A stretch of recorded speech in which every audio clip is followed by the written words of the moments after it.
celebrating 5 years. This is Totally Useless Information with Nick and Roy. Listen, laugh, and learn.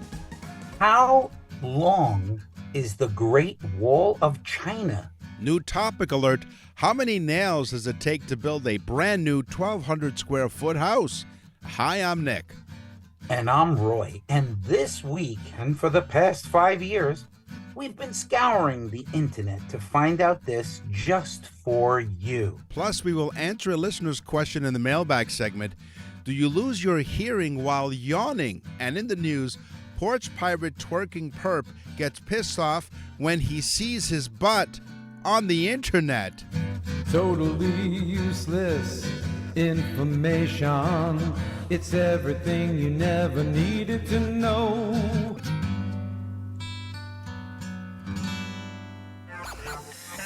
Welcome to the Totally Useless Information Fashion Show.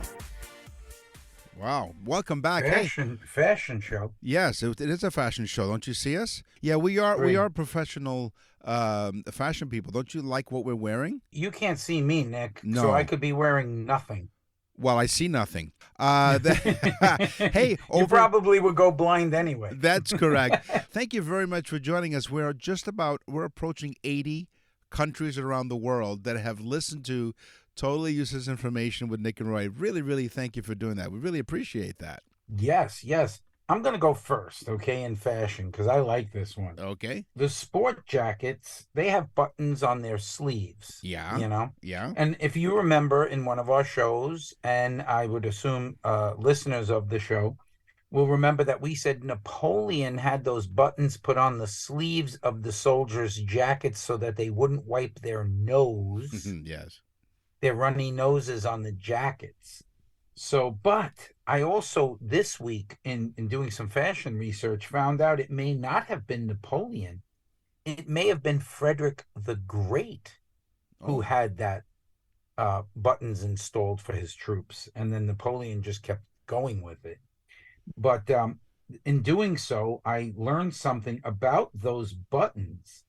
Not only the buttons on your sleeve, but on a suit jacket or a sport coat, you have buttons in the front, and it is etiquette to only button the top button. There could be 2 to 3 buttons, but you only button the top button. Right. The other 2 buttons are there just for show, but they have a name. Oh. And tailors call them the idle button. Oh, that makes sense. Because they're idle. They're idling. They're not actually in motion. Very much like us when we do exercises.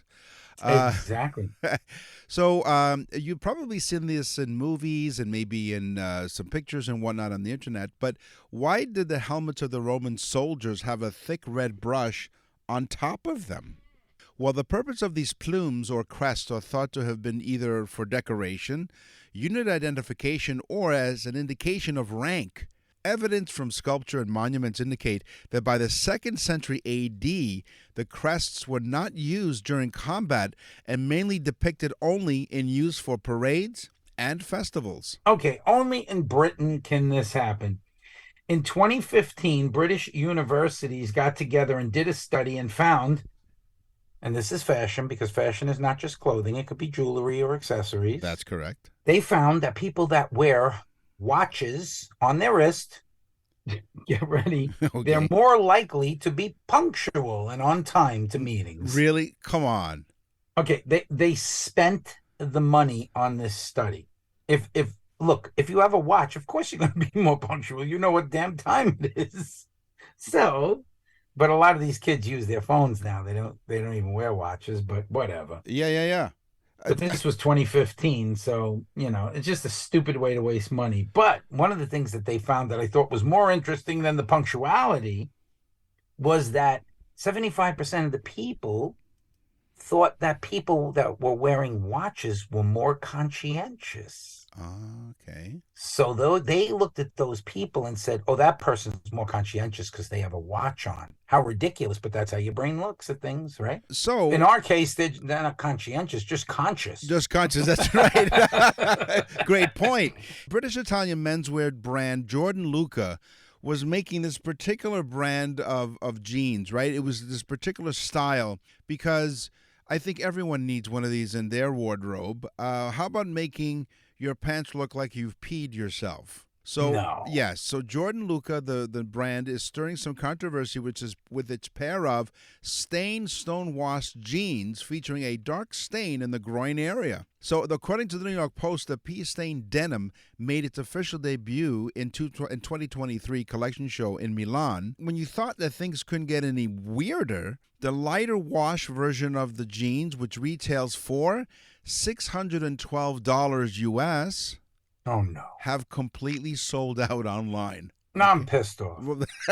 Well, wouldn't you rather be pissed off than pissed on? So it's not clear when Jordan Luca will restock the groin-stained jeans again, but you can register to receive a note. I'm not going to read the rest of this. Come on, really? You can register to receive a notification when they're made available again. Yeah, me and you could make a couple of these during a show. Yes. Oops, another one. We're moonlighting on the side. Oh, gosh. Okay, folks, write this one down. Hacking pocket.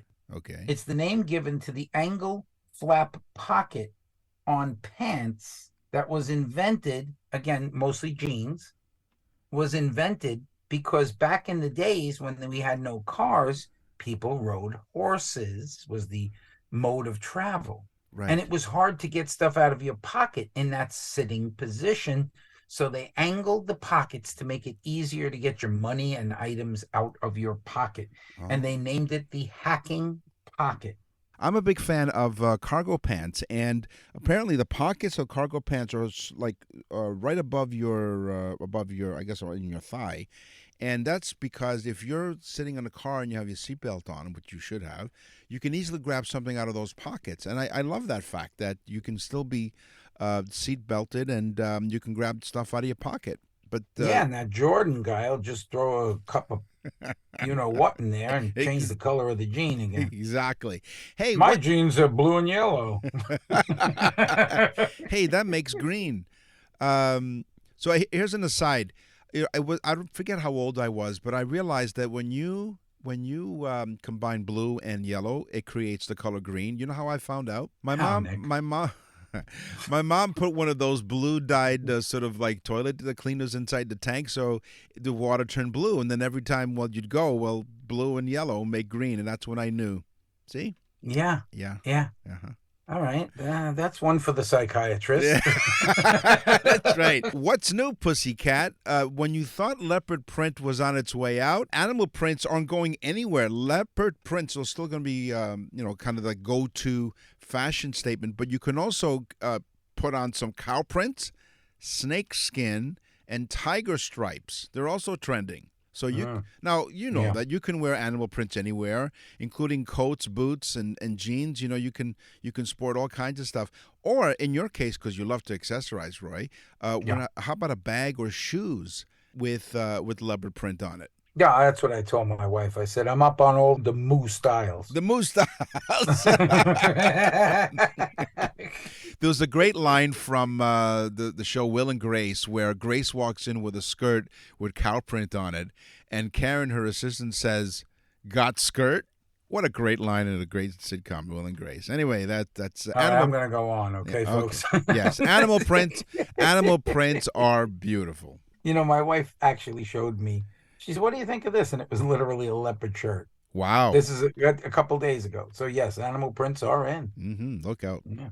The blazer is a sport jacket, basically. Yeah. So why is it called the blazer? Well, the captain of the HMS Blazer thought that his crew looked scruffy, and he said, we're going to get an inspection from Queen Victoria. This is back in the day. Yeah. And the Queen was going to come on the ship and inspect the Navy men on the ship, or I guess you could call them seamen. But anyway, the captain of the HMS Blazer ordered white blazers for the men to put on to make them look cleaner and more orderly. When the Queen got onto the ship and inspected them, she said, that looks fantastic, and I am ordering all of the Navy men to wear these blazers. And she called them blazers for the HMS Blazer. Wow. Good one, right? I love that one. I love Blazer. I used to drive a Blazer, a green Blazer in high school. Mm-hmm. And boy, did we cause a lot of trouble in that green Blazer. But, it's okay. There's a lot more trouble than you know, Nick. That's right. If the green Blazers are rocking. Okay, so now here's some fashion trends from 1530 to 1539. And Roy and I remember it well. Mm-hmm. Men's fashions of the 1530s were dominated by broad shoulder silhouettes made iconic by King Henry VIII. I am. Yeah, but King Henry was a big fat guy, so he probably made his shoulders broader to make his belly look smaller. That's probably why.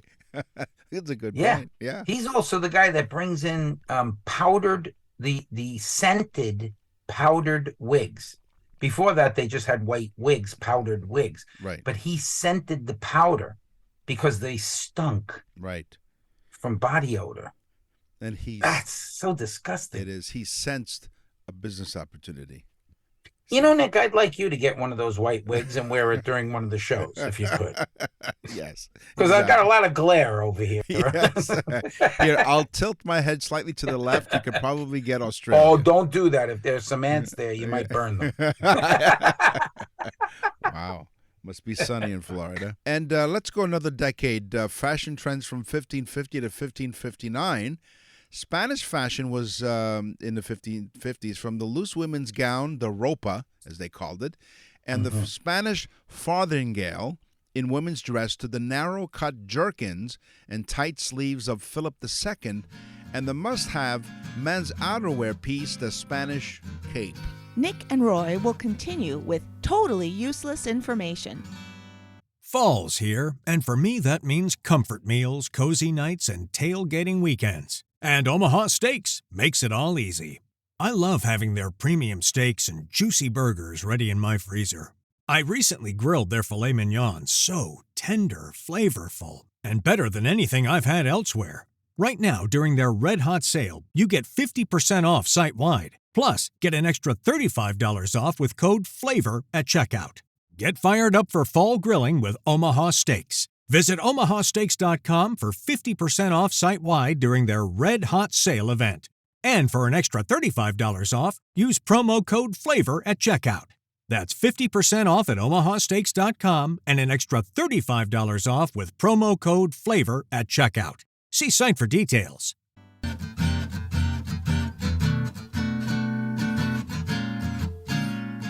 We're back with totally useless information with Nick and Roy. Listen, laugh, and learn.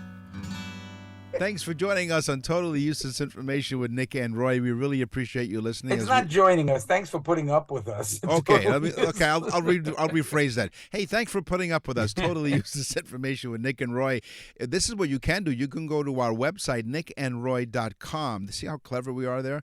nickandroy.com. You click on the Nick and Roy store, and you can order a very special, personalized, unique birthday message for your loved one. Yes, honestly, go to the Nick and Roy store at nickandroy.com. Now, I'm not joking when I say this. Do it because you're going to be amazed. The birthday message we have in the Nick and Roy store, you'll just tap on that. You'll see birthday message, tap on that, and you will see a sample. You'll get to hear a sample of what we do for that special person in your life. It is the greatest gift. In fact, in previous shows, I've had my mailbag feature was people that are just going nuts over the fact that it's the greatest gift they ever bought for somebody. Really, go to nickandroy.com and go to the Nick and Roy store, tap on birthday messages. You will be happy. That's nickandroy.com. Hey, oh, you, where's your hard hat? Fasten your tool belts. This is totally useless construction info with Foreman Nick and Roy. Come on, let's go! Wow. She's scary. She is. Yeah, she's scary. Yes, a brand new topic. Thanks to you. You've got to nickandroy.com, clicked on Contact Us. Yes, you can order a birthday message on nickandroy.com, but also you can send us an email, which we'll talk about later in the show. But someone came up with a recommendation, and not only this week will we have a new topic, but there's also a new topic next week as well, thanks to you, the listener. So thanks very much for going to nickandroy.com and suggesting this topic. It's construction and architecture. Hmm. So I was wondering, because when I thought we had a great idea here, it was okay, let's do this topic. I wanted to find out how many millions of tons of steel are used in the world today, because I think about these things. Would you have any idea how many? How much? No, Nick. Yeah. Okay. Nope. No, I don't even think about it. How about 1,712 million tons of steel are being used every day? Wow, every day? In the world today. So I would guess probably at one time. Okay? Wow. Yeah. So during the technological revolution and second industrial revolution, Henry Bessemer invented a method to mass produce steel called the Bessemer process. How You clever. were going to say Henry Bessemer created a Bessemer. That's right. A Bessemer method. He called it that. So before, it used to take a full day to convert 3 to 5 tons of iron to steel. But with his invention, the Bessemer process, it took only 20 minutes. Wow. Now, you're wondering. So he could do, yeah. 50 times with that process. It what is. he could normally do. Which you can. Now, I'm sure you're wondering, I'm sure you are, will we ever run out of steel? I was wondering that, Nick. Will we ever run out of steel? Well, no, Roy, because the Earth's crust is approximately 21 miles deep, and even that is less than 1% of the planet's overall volume. So it is safe to assume that we will never exhaust the Earth's metal resources in its entirety. Steve, that's a lot of information there, Nick. Yes. Thank you so much. You're very welcome. The Great Pyramid of Giza. Yes. It's the oldest of the 7 wonders of the ancient world. So now think about this one, and it's the only one still largely intact. It's almost fully intact, other than the marble surface of it. That's remarkable. Yes, Nick knows it was built in 2580 BC. Yeah, I took the picture. Yeah, that's BC. Right. Not AN, which is after Nick. Right. Okay, sure. Yes, but get ready for this one. It was the tallest structure in the world for 3,800 years. Wow. You talk about a marvel. It took almost 4,000 years for somebody to build a structure higher than it. Jeez. And it's still around today. It is. You would think that some of the people who are making this construction stuff, that they would take a page or two out of their methods, because it's still sticking around. My goodness. Yeah, Wow. amazing. So we've heard about the tallest skyscrapers in the world, and how about the world's smallest skyscraper? But apparently, the smallest skyscraper was a con. Back in 1919, a contractor named J.D. McMahon raised $200,000 from investors. This is back in 1919. $200,000 from investors to build a skyscraper in Wichita Falls, Texas. But apparently, he never verbally stated the planned height of the building. Although the blueprint showed 480 inches, his investors apparently never caught on, and they thought they were getting a 480-foot skyscraper, not 40 feet. They were. He's a shyster. Yes. So the contractor who built the smallest skyscraper was a con artist. The people that listen to this show would not fall for that. No, they would fall, but not for that. Yeah, they would just fall down in general, Yes. because of gravity. Okay. But that's for the science topic. That's correct. Okay, you look at the picture of the Lincoln Memorial, Yes. and you see those beautiful columns, and you look at the White House, and you see those beautiful columns. Yeah. Well, the Parthenon in Greece, it was built in 440 BC. Okay. Again, Nick was about 1,000 years old at the time. Yeah. I had a beard and everything. Yeah, oh yeah, and sandals. But anyway, so in 440 BC, the Greeks built the Parthenon as a sign of their influence as the major power of its time.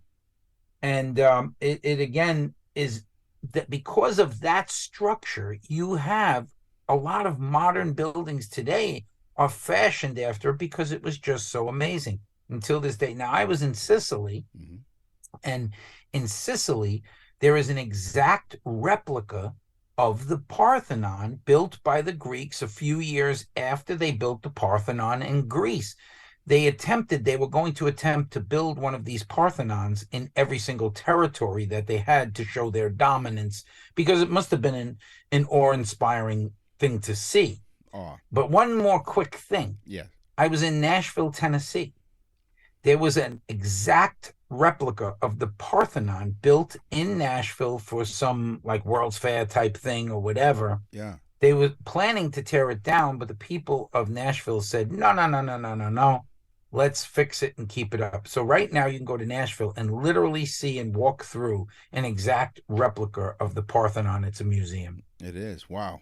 That's Mhm. pretty fascinating. Quite popular. Yeah. I will give you my teaser because I know you've been waiting and waiting and waiting, and here it is. Yeah.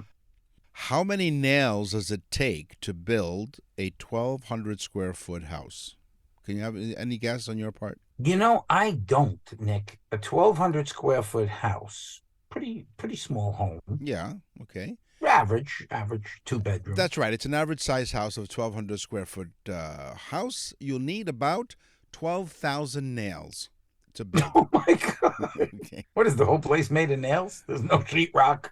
Well, the thing is, I want to know how they figured that out. They have sit there and go, okay, 1, 2, 3. Oh, geez, lost count. I got to start again. So- 1, 2, one goes through his finger. Oh, geez, right. He nailed it. So yeah, 12,000 nails are used to build an average size house of 1,200 square feet. That's crazy. Yeah. Think about that. My God. Yeah. The Great Wall of China. Yes. How long is it? And again, this is a cool one. Again, one of the marvels. Yes. It is 13,000 miles long.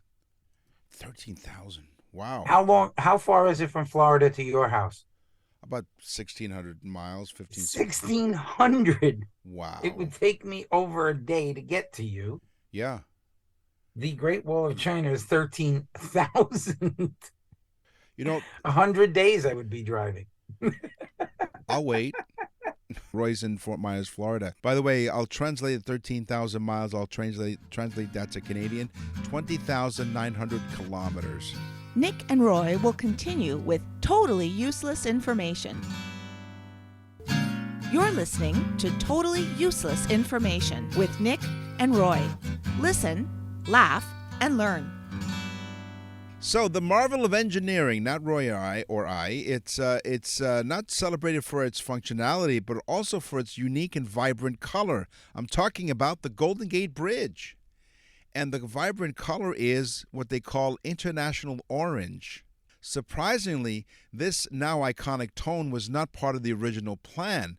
So early proposals suggested painting the bridge either gray to blend with the skyline or black with yellow stripes to enhance visibility so that ships don't knock into the bridge on a foggy night. But as construction materials arrived at the site, they were coated in a reddish-orange primer, a protective layer to prevent rust during the transportation.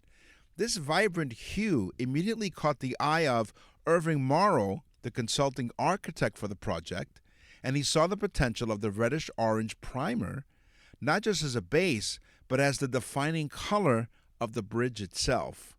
And that's why you see international orange on the Golden Gate Bridge. I just saw a show on the Golden Gate Bridge, which I thought was interesting because a guy named John A. Roebling, Yeah.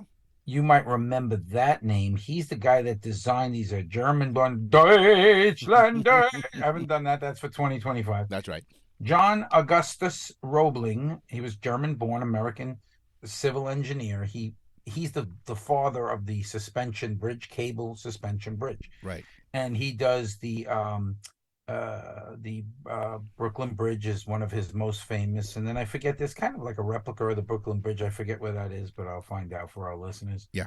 But his son ends up finishing the Brooklyn Bridge because Roebling goes blind and dies. Mm. And Roebling's son is the original architect drawings of the Golden Gate Bridge.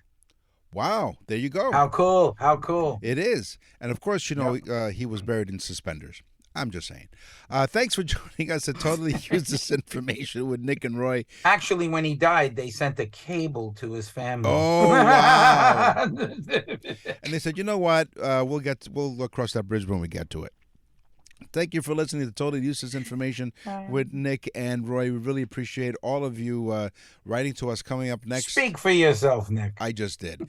Coming up next is our mailbag. But first. Animals, crazy animals. You've seen koalas everywhere, right? You've seen them obviously in Australia. You've seen. I opened my closet door this morning. There was a koala. Yeah, really? Okay. Now, what's a koala doing in your closet? How he got in my pajamas? I'll never know. Wow. Now, we all know that koalas, they love to sleep. They sleep somewhere between like 18 and 20 hours a day or something. Like they're always sleeping. Mm-hmm. By the way, they're not bears. There's not a koala bear. They're marsupials. Okay? Yeah. There are marsupials. I was going to say, we did that, I think, in another show. Now, they also smell like eucalyptus because they spend most of the time in the eucalyptus tree. That's why you want to hug them, Nick. That's right. You smell, and you're refreshed after every hug. But the word koala means no water. Koalas get most of the water they need from the leaves that they eat. Koala means no water.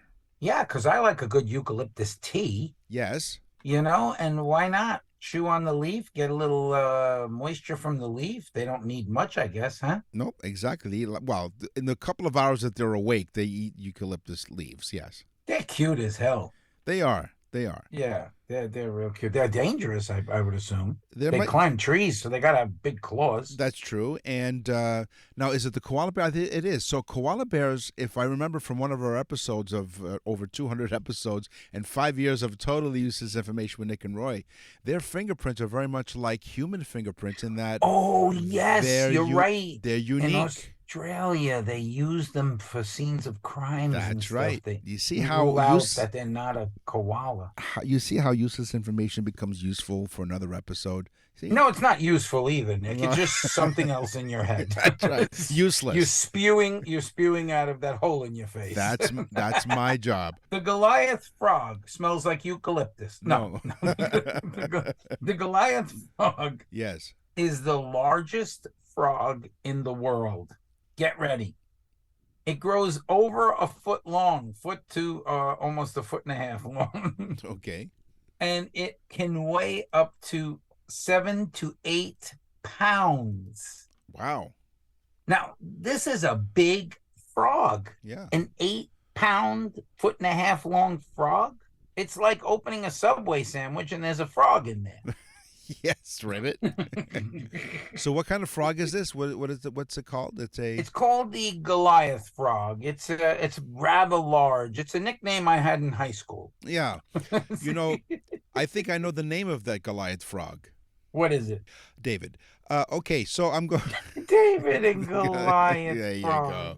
See? Except in this case, he held the frog by the legs and swung him around. That's right. Yeah, exactly. So how about the yak? It's a common place in the Himalayas as the cow is in Tennessee. Tibetan yaks can live at 20,000 feet above sea level. They transport goods up to the mountains, but they're also yaks of all trade, so to speak, because their milk is also used to make cheese and butter. Yeah. And their dung is used to make fire above what they call the tree line. Because my friend, Pete the dentist, who you know. Yes. Shout out to Pete. Hello, Pete. Pete went and climbed Everest. Oh, he did? And in Nepal. And he got past the tree line and air gets they literally have little oxygen tanks in case they can't breathe. Yeah. But one of the things they do at night to keep warm is burn the yak poop. Wow. And he said it's horrible.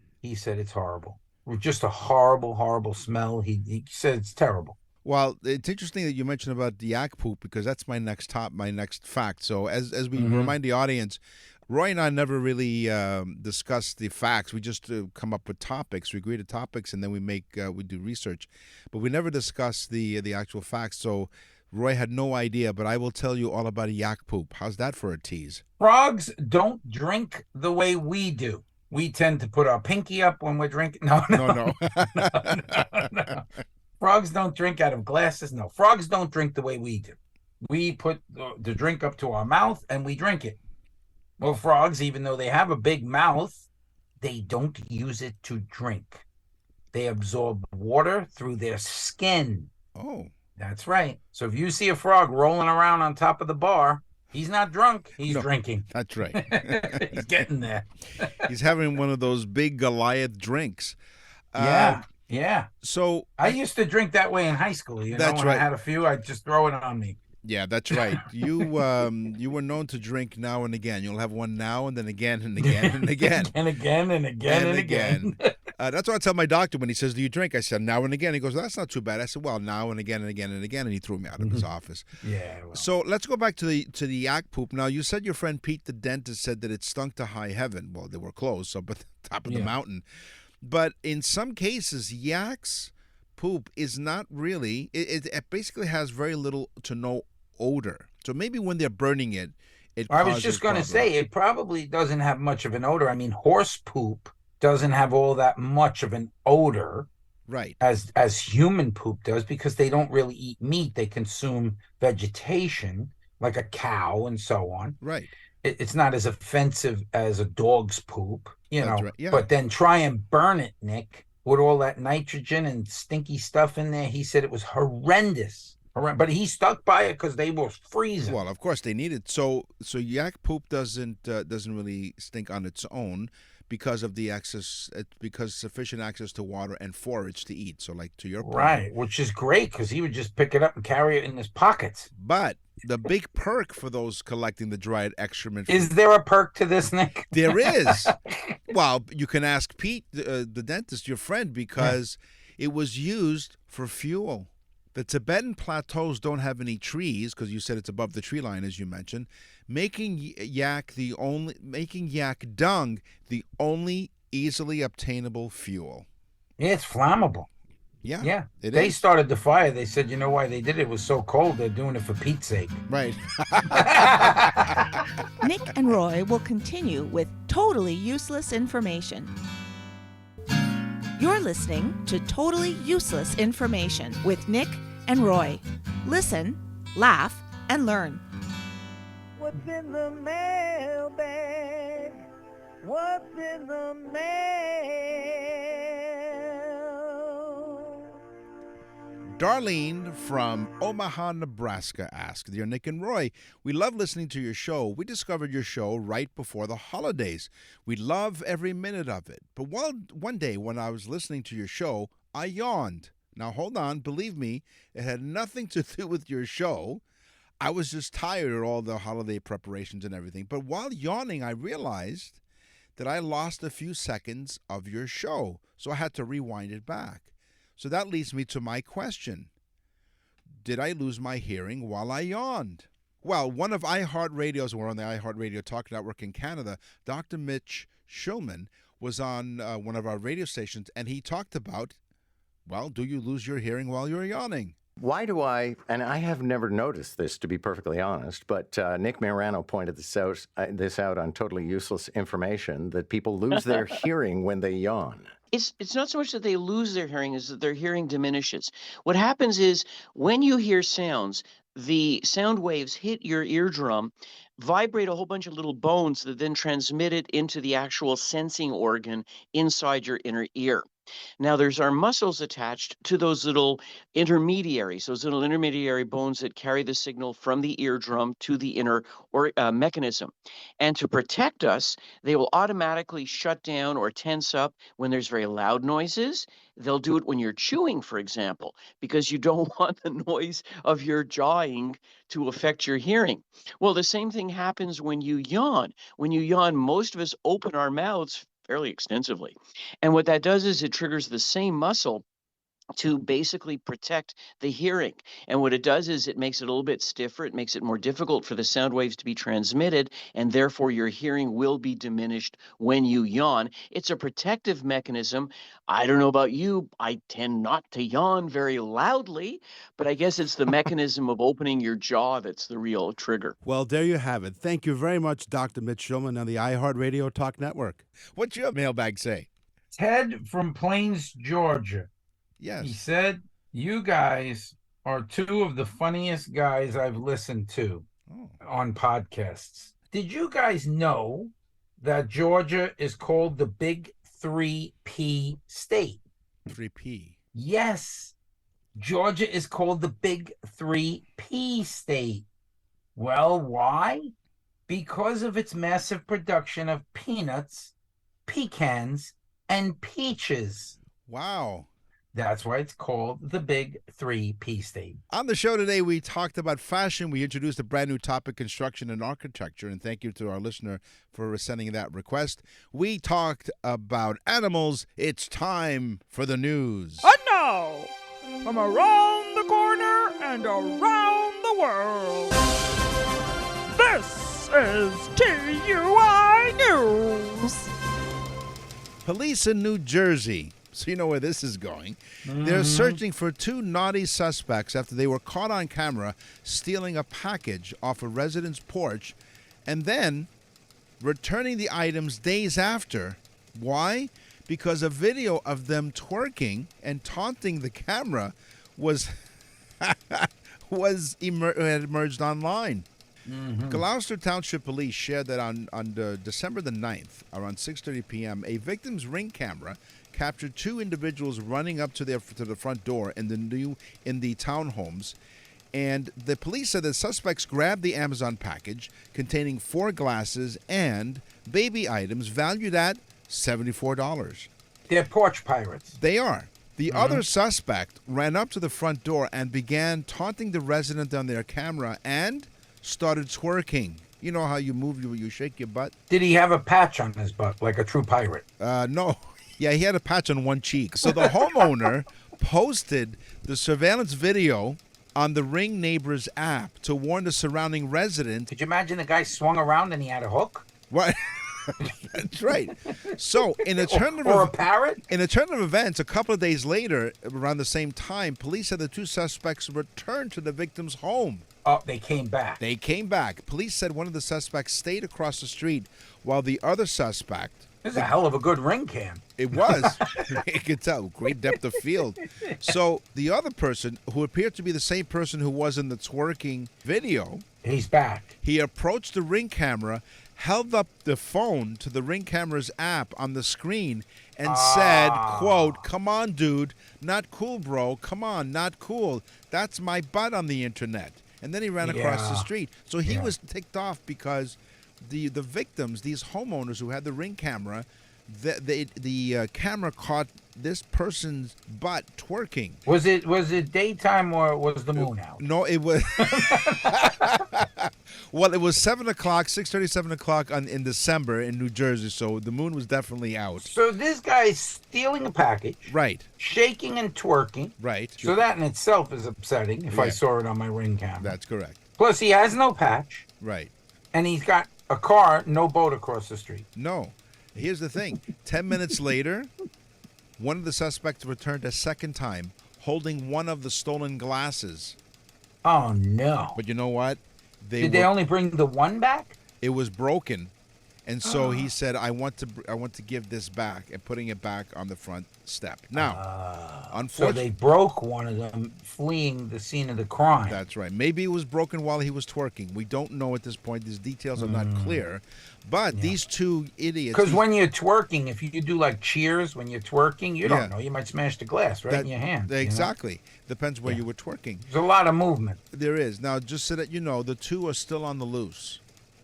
So if you can identify the suspects, you're asked to call the Gloucester Township Police Department at... You better get pretty low to identify them. Yes. That's right. That's the guy right there.